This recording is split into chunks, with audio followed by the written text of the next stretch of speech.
Alongside Mac McCarthy, I'm Zach Mackey. Mac, here we go. A couple of teams that made the NCAA tournament yet again from a season ago. Now it's the Lancers who are trying to restock it all back together. Double team this time is Kitley. She'll find the open shooter. Owusu down to the corner. Ashley Owusu knocks in the trap. Down to the ground and losing the basketball that time is Bucknell. Here's Soule. Transition now. A lot of contact that time. Kitley gets the rebound, puts it back up and in. Knocked out of there yet again. Virginia Tech forces another turnover. Of those turnovers coming the way of Longwood, Virginia Tech has turned them into 5 points and add 3 more on for Georgia Amoore. Have a U-Haul ready at all times. These coaching lifestyles. His King's right wing three is right through. Bucknell trying to take their first lead of today's game, and they do with Collins. She's now got 8 of the 11. Down to Traylor, looking to work quickly. No one stops ball, and she goes distance to distance. Welcome you back to Blacksburg, Virginia, where the Hokies lead at 31-23. A little halftime entertainment going on in between. I thought Mac McCarthy was going to jump out there and maybe join in a little bit. I'm more the Frisbee catching dogs guy. We had that a couple of nights ago with Mac McCarthy. I'm Zach Mackey. One half of the books. Back and forth we went a little bit. It was a Bucknell team that held that lead for a little bit. Coach Brooks said it, the offense, they just couldn't find it, Virginia Tech. Tell you what, Mac, one of the big surprises to me when we looked over the stats of the halftime, with Liz Kitley, the reigning ACC Player of the Year, at times you consistently think she owns the paint. Well, Bucknell, 20 of their 23 points come down to the paint. They double up the Hokies down to the paint. Yeah, it wasn't the conventional post-up situation where they scored, but they dribble drive it awfully well out of that Princeton offense. Coach Trevor Woodruff's got a good game plan coming into this ball game right now. He's got his team within 8. Will be Bucknell to go ahead and start this second half now with the basketball. Georgia Amoore didn't play a lot in that first half, and certainly that had something to do with the execution offensively for Virginia Tech, I'm sure.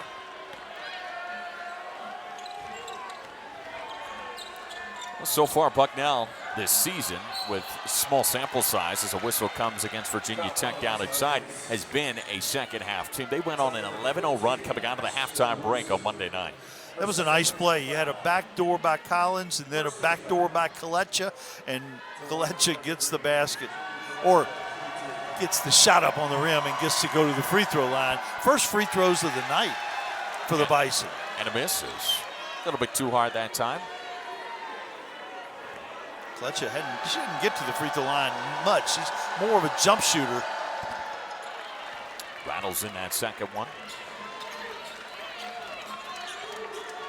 Pulls us back to a 7-point ball game. Kayla King, who had 33. A little bit quieter night tonight here in her second game of the season as Amoore shot on the baseline won't fall.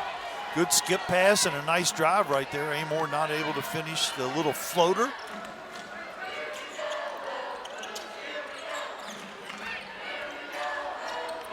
Schaefer looking for somewhere with the basketball. She'll clear it back over to the top. Schaefer's kind of a facilitator. She's catching that ball in the high post and usually making plays for somebody else, but this time she takes it all the way. Makes her own play around the defender and off glass. Nice pivot. Couple of back-to-back points coming now for this for this Bucknell team over Virginia Tech to pull it back within a 5-point ball game. A little bit too much bumping down inside, and then will be a whistle coming against Schaefer. She's got her second. Schaefer just slides around. She can pivot around the best of them.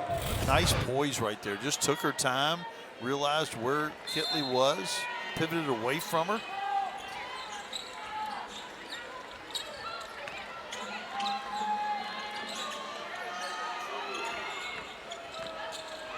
Owusu down into the corner, Amoore, and it's off. Another good look, good drive, penetrate, pitch out to the wide open corner.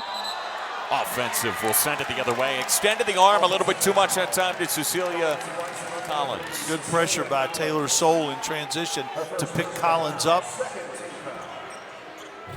Soule is so athletic. You saw her in transition, finishing, running the floor. That time moving those feet and taking the charge. She's got those long arms, able to get into the passing lanes. Plenty of steals for her. We saw a couple of them come on Monday night as Kitley Goes back out to Soule. With her own rebound. Again. And it won't go, but to the free throw line she'll go. Well, what good effort. And again, to bounce and get the rebound again takes a special kind of athlete. Right here, you see her miss it, go get it again. Miss it, go get it again.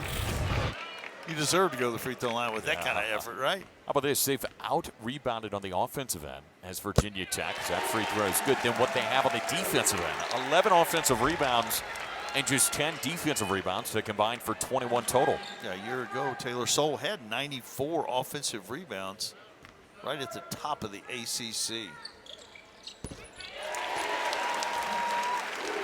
Free throws good.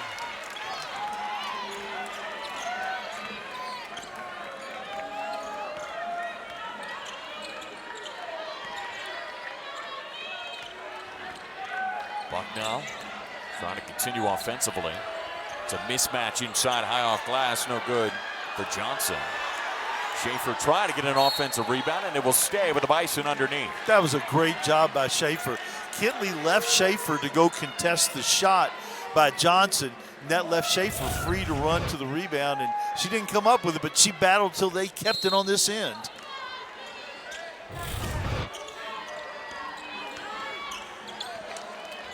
Yet again, Taylor Soule gets her hand in that passing lane. Bucknell will continue with the possession. 5 seconds to find a shot. Collins has it blocked by King. Coach Woodruff's got his hands up saying, where's the whistle? No call that time.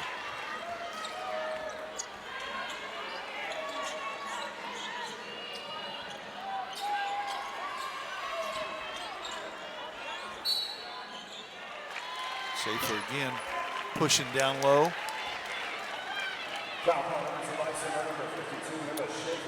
Schaefer's going to have to get in trouble because if she comes out of this ball game, there's not much of a matchup to go for Bucknell against Liz Kitley. That's the third one coming against Schaefer. I think she's going to be replaced by Grace Sullivan right here. Count the basket by Kitley. The officials get together to have a conversation now.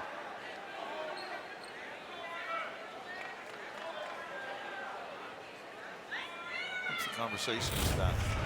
Yeah. Who the foul was on? Or, oh, see there, Schaefer pushing through the screen. And did it occur before the shot?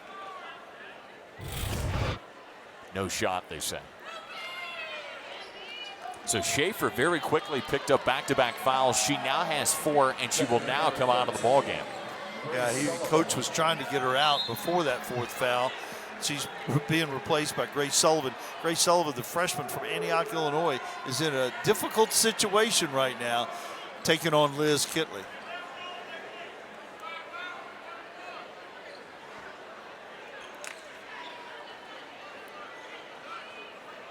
And now they're going to have Georgia Amor go to the free throw line.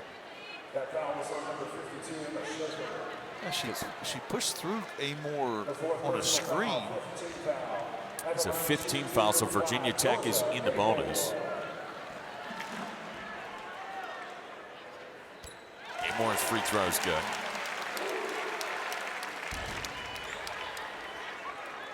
An 8-point Virginia Tech lead. Makes it 9 now to Amor. Coach Woodruff and I are both puzzled by that. Yeah, he's exchange still right there. having a conversation with the official down to the baseline because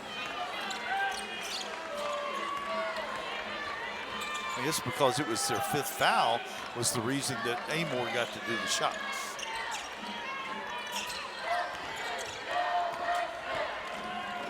here's the drive and the dish off the side of the rim, but it won't go for Collegia. Virginia Tech with a 9-point lead in the basketball, trying to take advantage of this over 2-minute scoring drought for Bucknell. Owusu hits her first triple of the ball game. She can do a little bit of everything with that basketball in her hands. We asked Coach, he said, how do you handle that? He said, I'm still learning and trying to figure out how. Owusu's got so many elements to her game. Coach Kenny Brooks trying to use her and uses her for the 3 points. Virginia Tech in front.